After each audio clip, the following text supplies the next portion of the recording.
નમસ્કાર વિદ્યાર્થી મિત્રો, હું છું સંજય ગુરુજી. આજે આપણે નવા સત્રની શરૂઆતમાં ઓનલાઈન શિક્ષણ મેળવવાનો પ્રયત્ન કરીશું. આપણે સૌ જાણીએ છીએ કે અત્યારે કોરોનાની મહામારી ચાલે છે અને એ મહામારીમાં આપણે સૌ ઘરે રહી અને અનેક પ્રવૃત્તિઓ કરીએ છીએ. સાથે સાથે શિક્ષણની પણ કેટલીક પ્રવૃત્તિઓ આપણે કરતા હોઈશું અને કરતા રહીશું. આજે હું તમને ધોરણ 8 ગણિતમાં પ્રથમ પ્રકરણ એટલે કે સમય સંખ્યાઓ વિશે થોડીક માહિતી આપવા જઈ રહ્યો છું.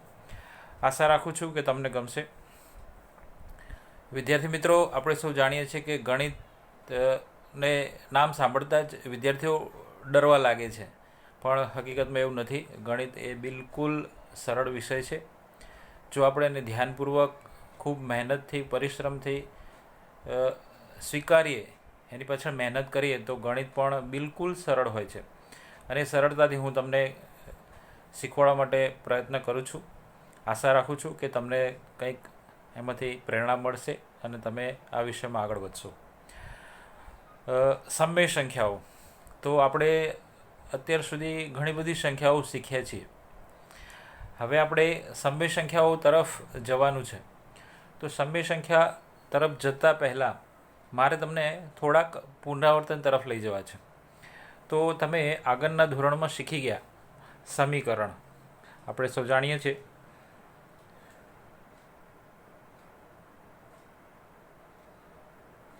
સમીકરણ વિશે.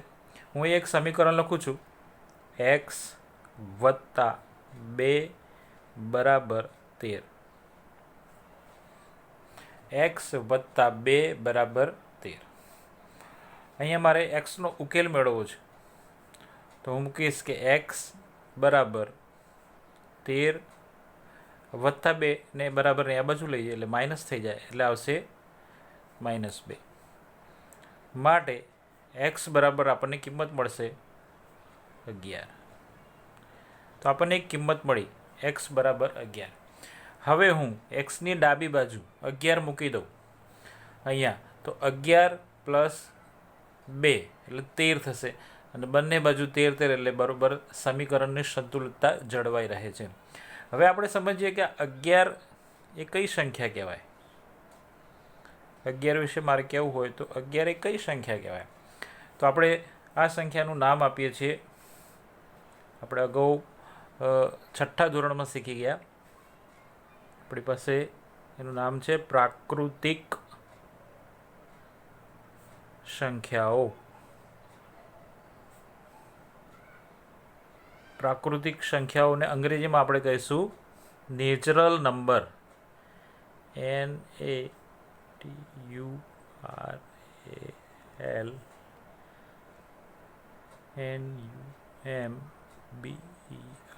Natural number. પ્રાકૃતિક સંખ્યા વિશે થોડીક માહિતી મેળવીએ. તો પ્રાકૃતિક સંખ્યાનું બીજું નામ છે ગણતરીની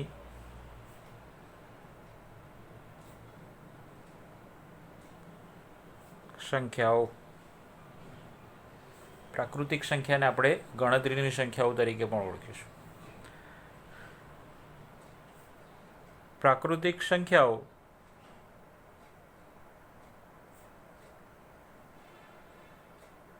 કેપિટલ N તરીકે પણ ઓળખાય છે. N તરીકે પણ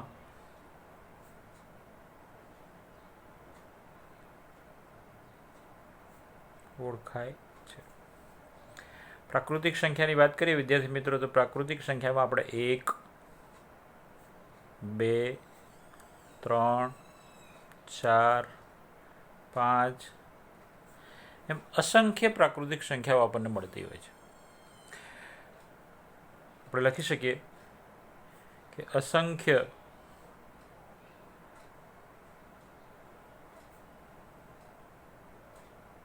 પ્રાકૃતિક સંખ્યાઓ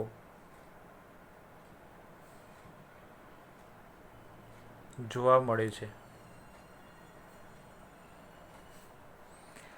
આગળ વાત કરીએ તો સૌથી નાની સૌથી નાની પ્રાકૃતિક સંખ્યા તમે કહી શકશો કે કઈ હશે? જ્યાંથી શરૂઆત થાય સૌથી નાની પ્રાકૃતિક સંખ્યા 1 છે. તો આપણે લખીએ સૌથી નાની પ્રાકૃતિક સંખ્યા 1. બ્રેકેટમાં મૂકું છું જેથી તમને યાદ રહે 1 છે. ધ્યાનમાં આવી ગયું વિદ્યાર્થી મિત્રો? ફરી એકવાર આપણે જોઈ લઈએ. પ્રાકૃતિક સંખ્યાનું બીજું નામ છે ગણતરીની સંખ્યાઓ. પ્રાકૃતિક સંખ્યાને કેપિટલ N તરીકે પણ ઓળખવામાં આવે છે. 1થી શરૂઆત કરીએ. 1, 2, 3, 4, 5 અસંખ્ય પ્રાકૃતિક સંખ્યાઓ મળે છે અને સૌથી નાની પ્રાકૃતિક સંખ્યા એ 1 છે. ચાલો આગળ વધીએ. હવે હું તમારી સમક્ષ એક બીજું સમીકરણ મૂકું છું. સમીકરણ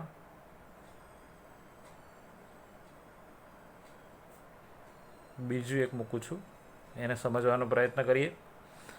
x વત્તા 5 બરાબર 5. હવે જુઓ કે આ વત્તા 5ને હું આ બાજુ લઈ જઈશ એટલે ઓછા 5 થઈ જશે. 5 ઓછા 5 તો એક્સનું મૂલ્ય મને મળ્યું 0.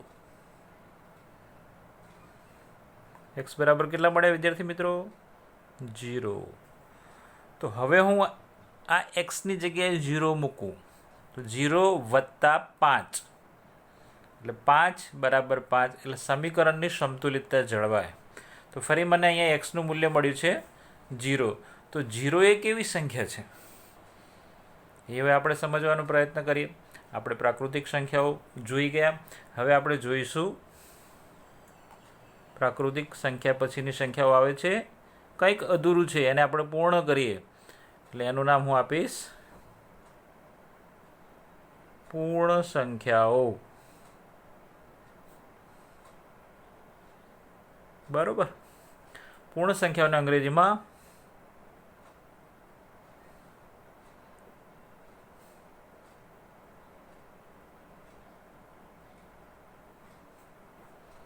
હોલ નંબર તરીકે આપણે ઓળખીએ છીએ. તો હું અહીંયા લખું છું કે પૂર્ણ સંખ્યાઓને W તરીકે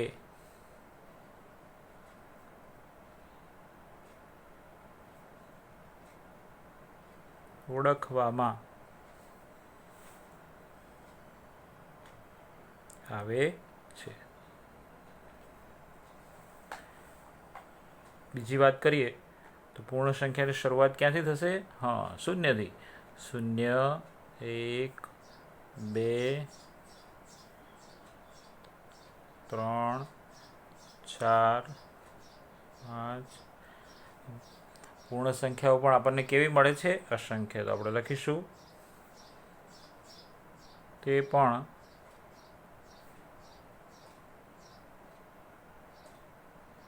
અસંખ્ય મળે છે. આગળ વાત કરીએ તો સૌથી નાની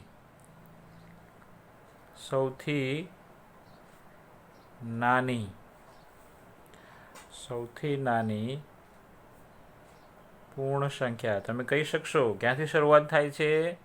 0થી. સરસ. તો સૌથી નાની પૂર્ણ સંખ્યા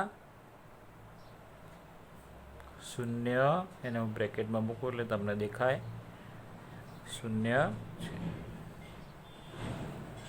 બોલો હવે ખબર પડી પ્રાકૃતિક સંખ્યા અને પૂર્ણ સંખ્યા. પ્રાકૃતિક સંખ્યામાં સૌથી નાની સંખ્યા કઈ હતી? 1. અને પૂર્ણ સંખ્યામાં સૌથી નાની સંખ્યા કઈ છે? 0 છે. બરોબર. હવે આપણે આગળ વધીશું ત્રીજી સંખ્યા એટલે એનું નામ છે પૂર્ણાંક સંખ્યાઓ. એને સમજવાનો પ્રયત્ન કરીએ.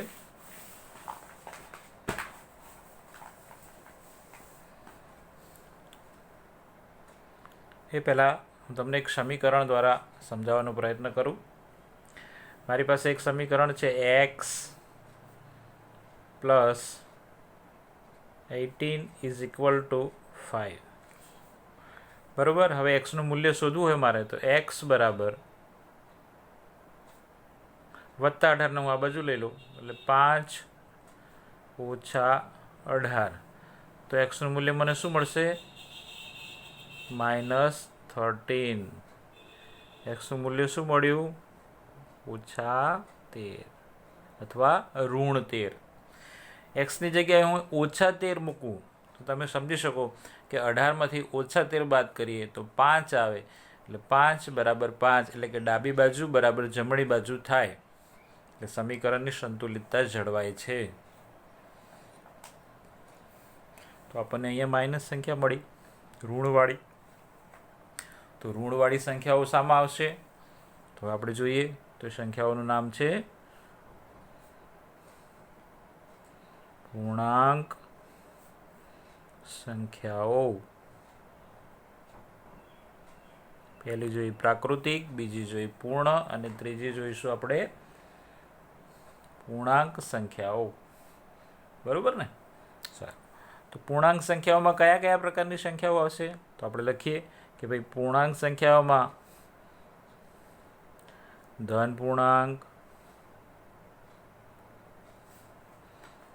શૂન્ય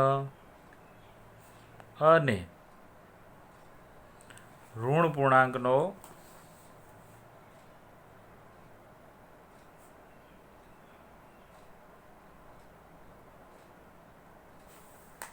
સમાવેશ થાય છે.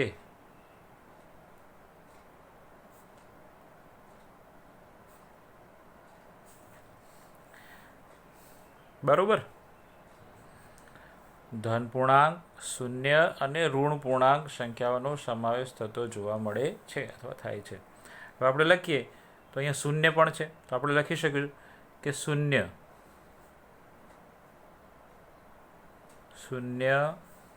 એ ધન પૂર્ણાંક કે ઋણ પૂર્ણાંક નથી. શૂન્ય ધન પૂર્ણાંક નથી કે ઋણ પૂર્ણાંક પણ નથી. આગળ વાત કરીએ તો સૌથી નાની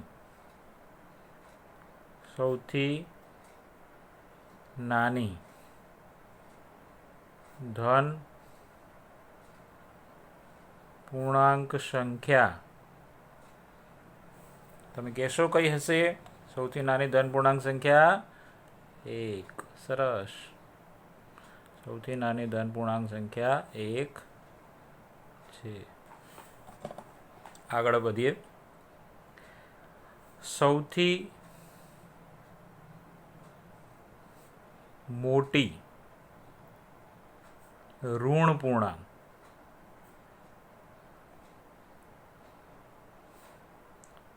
સંખ્યા. ઋણ પૂર્ણાંક સંખ્યાની શરૂઆત વિદ્યાર્થી મિત્રો ક્યાંથી થશે? -1 એટલે કે -1.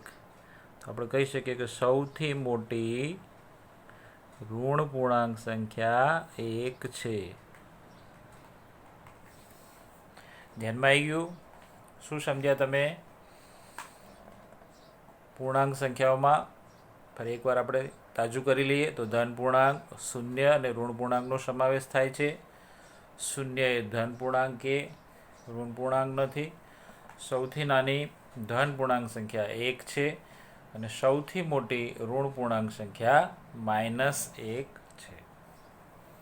હવે આપણે એક બીજા સમીકરણનો અભ્યાસ કરીએ. અહીં એક સમીકરણ આપ્યું છે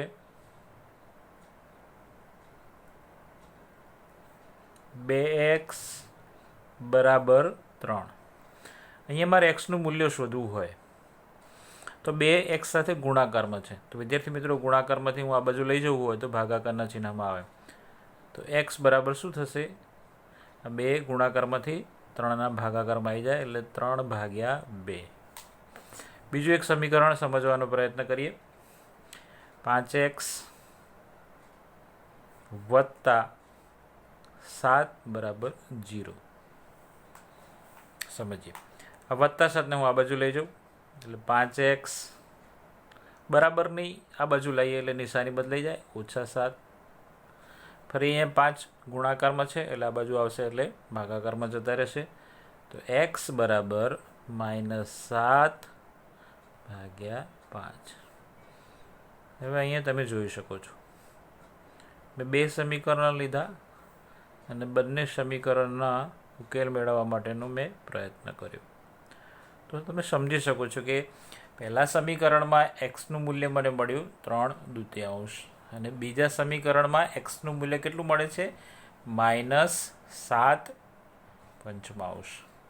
તો આ તો નથી પ્રાકૃતિક સંખ્યા કે નથી પૂર્ણ સંખ્યા કે નથી પૂર્ણાંક સંખ્યાઓ. તમે જોઈ શકો છો છે તો કે ના. તો આ કેવી સંખ્યાઓ તમે કહી શકશો? આ સંખ્યાઓને કેવી હોય તો કેવી કહેવાય? આપણે આગળ શીખી ગયા, 4થા ધોરણમાં શીખ્યા, 5મામાં શીખ્યા, 6ઠ્ઠામાં પણ એવી સંખ્યાઓ આવતી હતી, આવી તમે જોઈ હતી ને?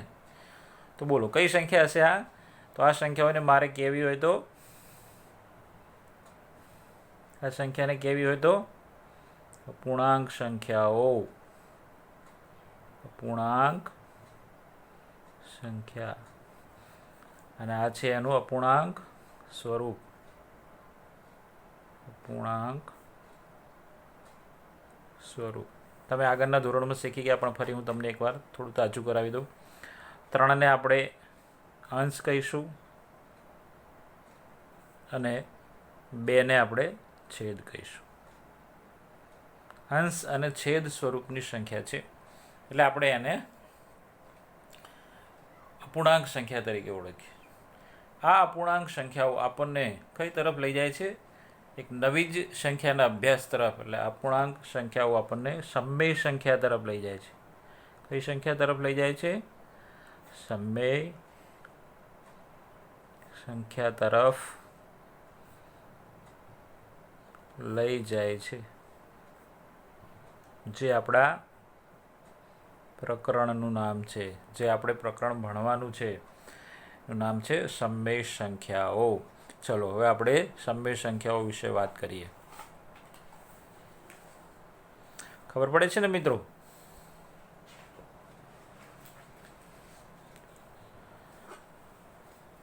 હવે આપણને પ્રશ્ન થાય કે ભાઈ સમમેય સંખ્યાઓ એટલે શું, અથવા સમમેય સંખ્યા કોને કહે છે? સમમેય સંખ્યાઓ કોને કહે છે? પ્રશ્ન થાય તો આપણે એની વ્યાખ્યા સમજીએ. તો હું અહીંયા લખું છું, તમે સમજજો. તો કે જે સંખ્યાને p/q સ્વરૂપે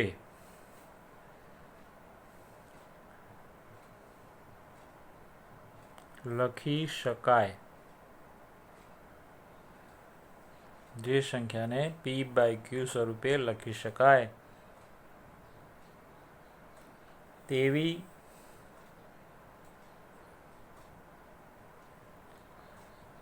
સંખ્યાને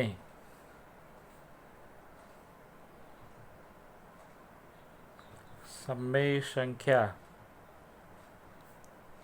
કહે છે. ફરી આપણે એની વ્યાખ્યાને સમજીએ. તો જે સંખ્યાને p/q એટલે p/q સ્વરૂપે લખી શકાય તેવી સંખ્યાને સમમેય સંખ્યા કહે છે, જ્યાં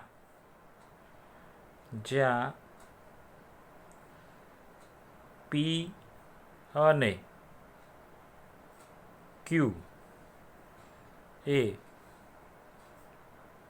પૂર્ણાંક સંખ્યાઓ છે.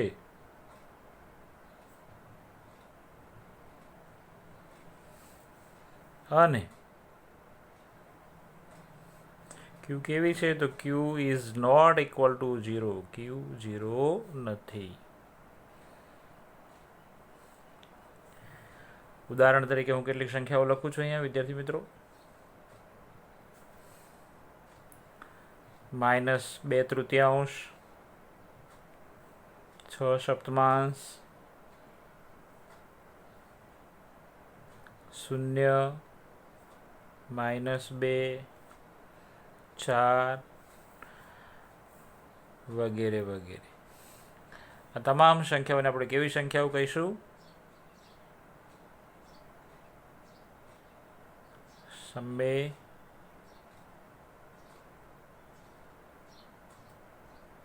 સંખ્યાઓ.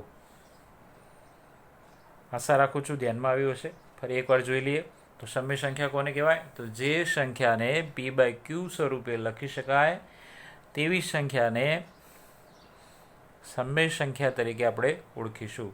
p અને q એ પૂર્ણાંક સંખ્યાઓ છે અને q is not equal to 0.